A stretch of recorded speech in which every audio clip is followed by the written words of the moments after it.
Hi, everyone. These last 2 weeks of class, um, this week and the last week, we'll be talking about major world religions and uh, think a little bit about what resources they have to think about global warming and about the environment. And today I want to talk about Islam. So just think for a little bit about the storyline that we've had so far. Remember our population video that we watched at the beginning of this class, how um, world religions are really reflective of the agricultural age. And many of the world religions that we know today developed in, say, about 400 BC. Now, Christianity comes about at the turn of kind of AD, first century AD, and then Islam comes around in the 7th century AD. But in many ways, both of these religions are picking up and going in different directions with things that had been in the Hebrew Bible before, and kind of repurposing and reusing. And both of them also Christianity and Islam come from a time when world population was much less, 170 million for Christianity, and maybe getting up on 180 million for Islam.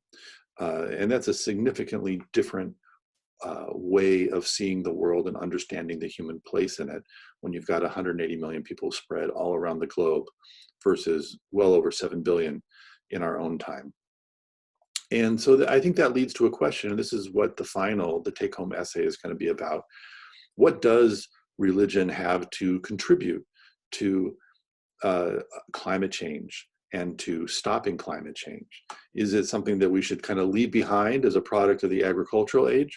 Or is there something that it can add and give us as we battle climate change and attempt to kind of build an outlook on the world that works in a globe with, 8 billion plus people on the planet, and that leads to an ethic that is sustainable? And so what I'm going to be doing this week is looking at Islam, and I'll do this with Christianity next week or in 2 weeks. And that's the question I'm going to be bringing, is what are the resources that are in this tradition that would allow us to think and talk about climate change? So I'm going to share my screen, work through some slides. I'm going to start with kind of some contemporary images, and then move back and think about the Quran and what's in the Quran.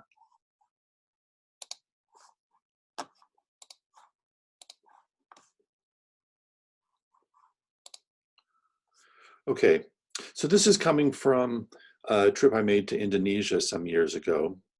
And one of the things I was interested in seeing is how does Islam look in this kind of furthest east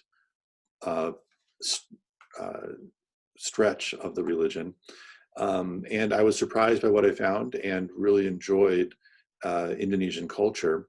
But one thing I tried to do is get into some schools and meet people kind of on the ground there. And there was one kind of contemporary Islamic group, one of the major groups in Indonesia, the Muhammadiyah. And this was a school that I was able to visit. Kids look pretty much the same everywhere, eating lunch and curious about a visitor. And walking into their kind of multi-purpose room, I was, interested in a lot of the images, but also this sense that kids were being taught to see themselves as part of the globe and part of a wider world. I think we, in the US, often think of religion as being a kind of a problem point when it comes to meeting the challenges of global warming and climate change. And what I'd like to suggest in these images is that I think there's a lot of friends worldwide for stopping climate change, and a lot of those friends are actually religious or have kind of religious orientation.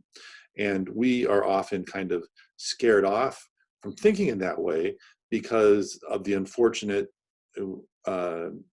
fact that much of the opposition to climate change and what we consider in kind of the kind of conservative and liberal dynamic in our country, the religious right has been part of this opposition to meeting the challenges of climate change. But that leads us to assume that, well, there are people who identify as very religious people won't be friendly to stopping climate change. And that's what I'd like to at least put a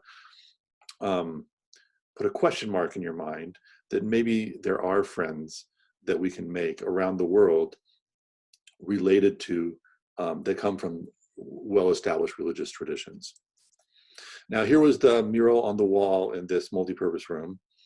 And I was fascinated by this for all the things it seemed to say. On the left, you'll see the girl wearing the hijab, looking through a microscope and taking notes, and then a boy next to her with a calculator and some books. So study and the sciences is being embraced here, at least visually, right? There's a fan. I think this is about health, about good circulation. You can tie that with the refrigerator here, fresh foods as opposed to kind of packaged and artificial types of food. And then up above, you've got an air balloon. That's a little bit of a weird touch to me, but boats as well. And clearly a clean environment is being reflected and at least idealized in these images. You also see technology, right? But what's interesting is that the technology, like the television in front of the boy on the right, is off. And meanwhile, he's reading a book, right? But we still have a laptop, we have CDs, we have, that this is not an anti-technology situation either. And I feel like the message is that the ideal for this school is going to be study and kind of turning off technology when needed, but this is also a modern project with computers and with all these kinds of things. And you see, in fact, you see a computer screen at the very bottom. That's a real computer screen that was kind of set up in front of this mural. But I find this good and refreshing to see that the extent to which the natural world is affirmed and the sciences. Now outside, this is kind of on a wall outside the school, is a little bit of a fear when it comes to technology. And you see these kind of hands reaching up from hell to grab people down.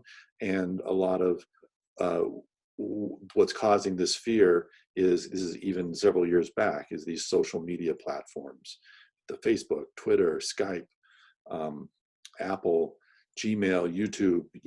There's this kind of danger of being sucked into those things. So there's fear of technology, but also a sense that it has a correct and right place in life.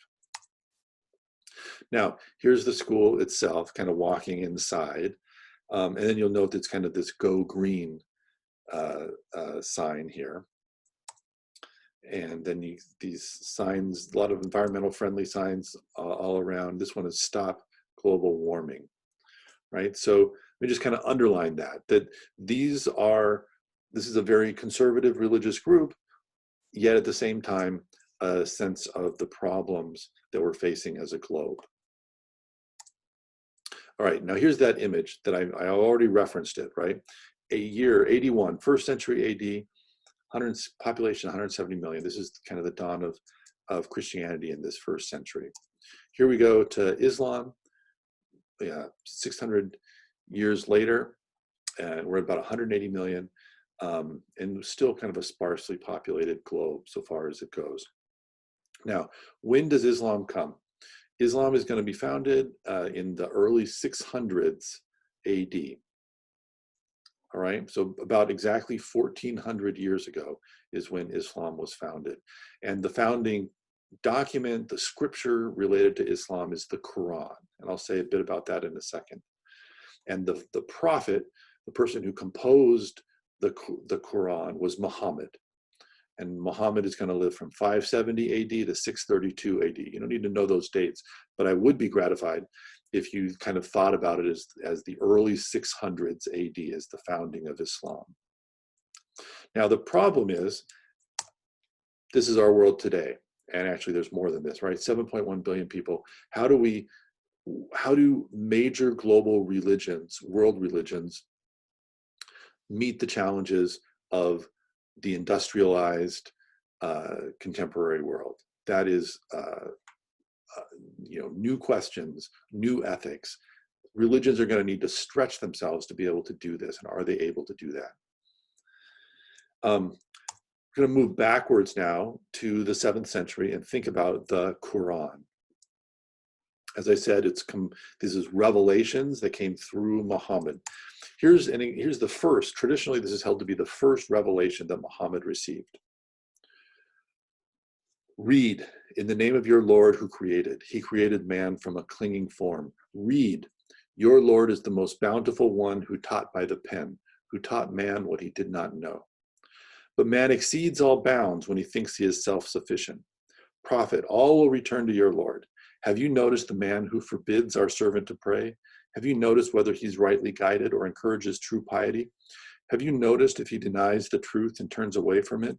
Does he not realize that God sees all? No, if he does not stop, we shall drag him by his forehead, his lying, sinful forehead. Let him summon his comrades. We shall summon the guards of hell. No, do not obey him. Bow down and worship and draw close. So I can go on this for a long time, but let me point out a couple basic things. This is, you have to imagine the Prophet Muhammad. This is an early revelation. He doesn't know what exactly he's seeking or he has this revealed to him. And the first message is read. In the name of your Lord who created. He created man from a clinging form. And that's clinging form is taken like a clot of blood. The embryo of the clinging cells that would become a human being. And so this is a point, kind of the earliest point made in the Quran, that human beings began as helpless. And it's through reliance on God and what God does that is involved in the creation of a human being from the very start. Then again, read, your Lord is the most bountiful one who taught by the pen, who taught man what he did not know. And this is a related point, taught by the pen through revelation, through revealed books. What he didn't, and it's human beings don't know what they should know. It has to be revealed to them. And is the point about scriptures. So the proper view of humanity in relationship to God is one of dependence and trust. And then the opposite of that is self-sufficiency. Man exceeds all bounds when he thinks he's self-sufficient. So there's this opposite view that human beings can do without God, can dispense with God, and that's self-sufficiency. The meaning of Islam in itself is surrender.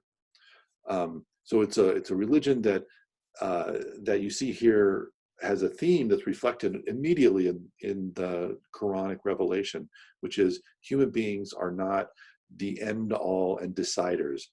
They are subservient to God and submit to his commands and his will. And self-sufficiency on the part of human beings, standing up and doing what they believe is correct, as opposed to what God has commanded, is the greatest, is against Islam. Now, a lot of these early revelations in the Quran are apocalyptic, meaning it's about the near and approaching end of time. And that's something that I also think when we get to the Rising, the next book we do, I think about climate change, you'll see that this kind of apocalyptic mode may have some interest for us today. And here's a surah, a very short one called The Crashing Blow. The crashing blow. What is the crashing blow? What will explain to you what the crashing blow is?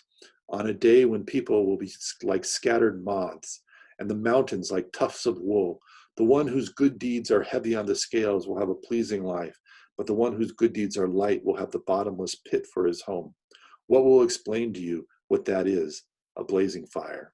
So there's a near end of the earth. And in the early surahs of the Quran, this is another way that nature gets used, is as kind of the scenic backdrop for judgment and destruction that God will bring.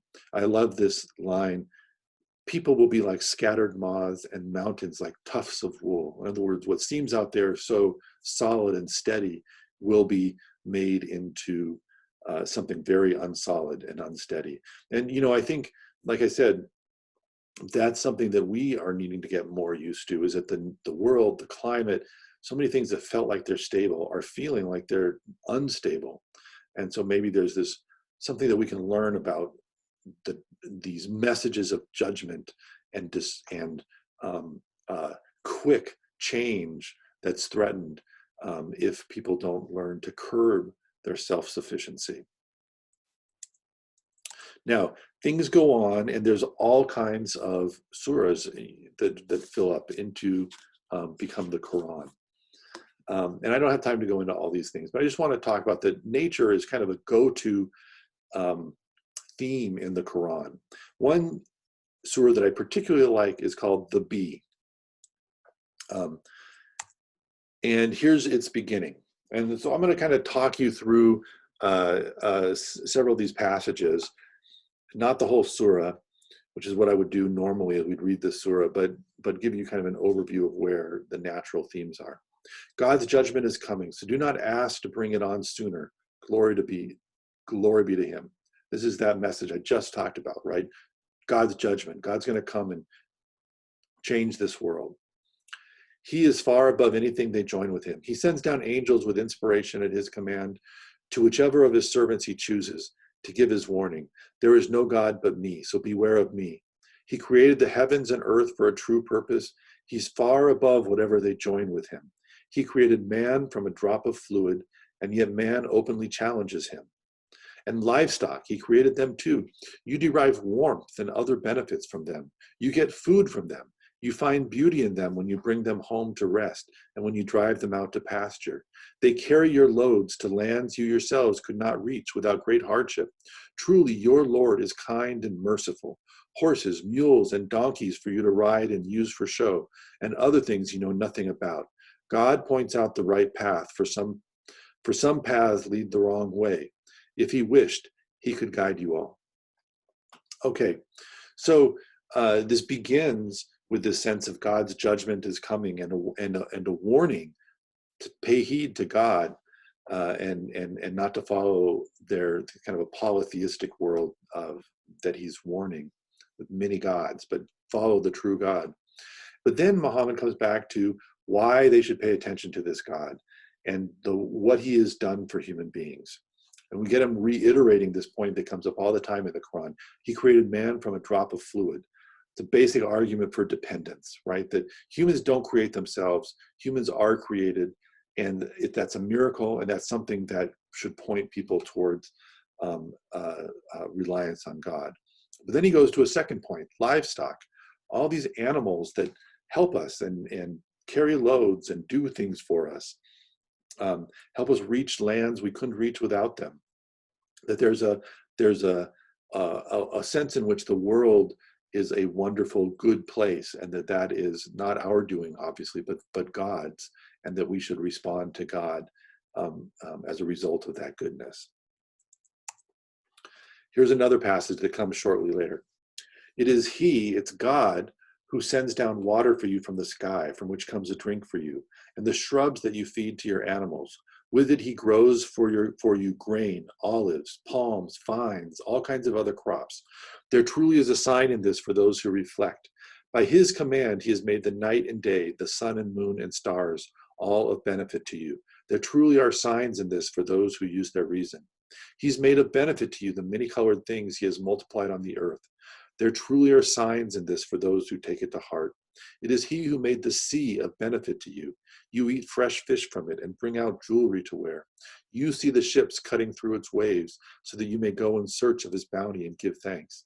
He has made mountains stand firm on the earth to prevent it shaking under you, and rivers and paths so that you may find your way, and landmarks and stars to guide people.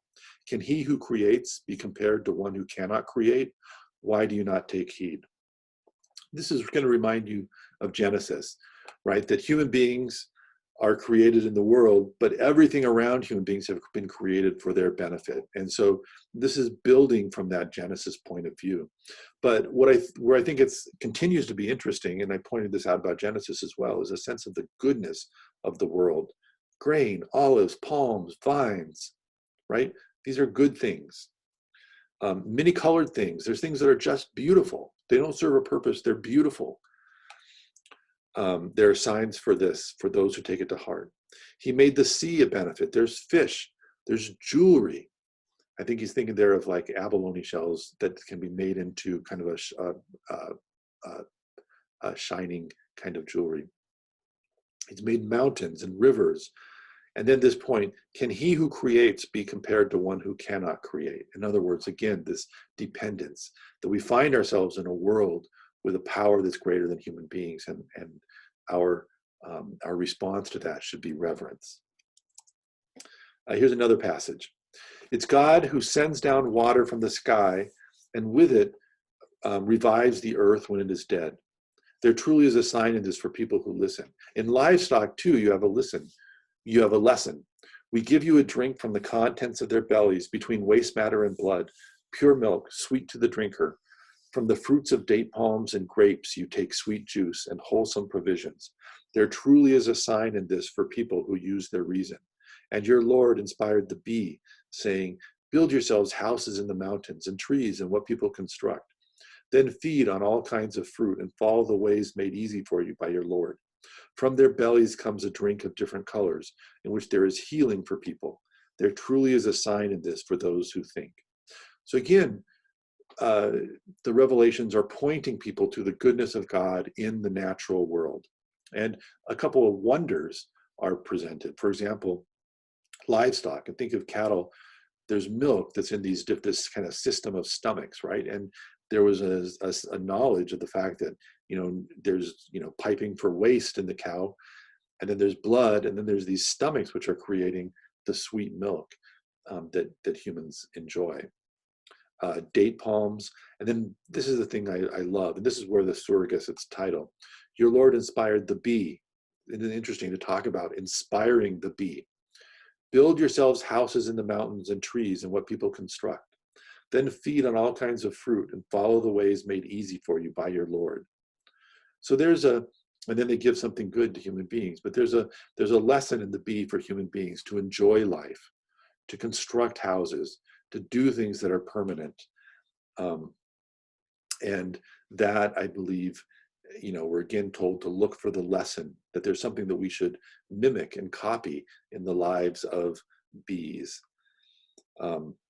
Again, I don't think there's possible to see anything here but admiration for the natural world that's coming out. Now, it's a long way. It's not Darwin, right? I'm not claiming that this is some kind of ecological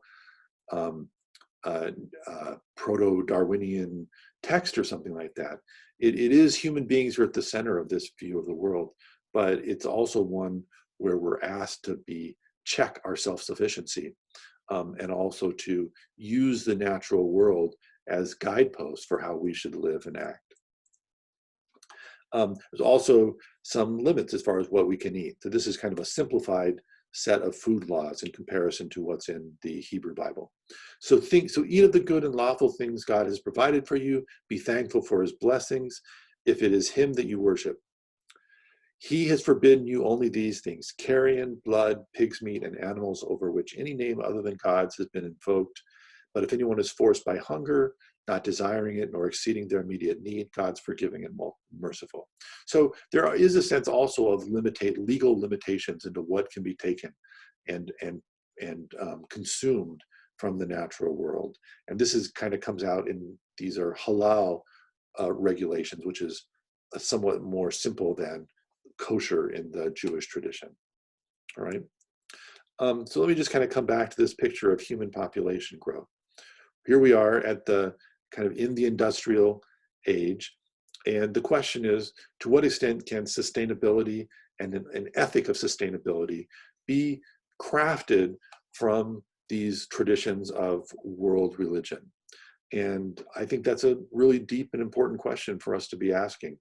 And what I've tried to do is just give you a basic sense of some of the places in the Quran, this kind of founding text of Islam, where I see some possibilities of kind of thinking about the natural world and reflecting on the natural world.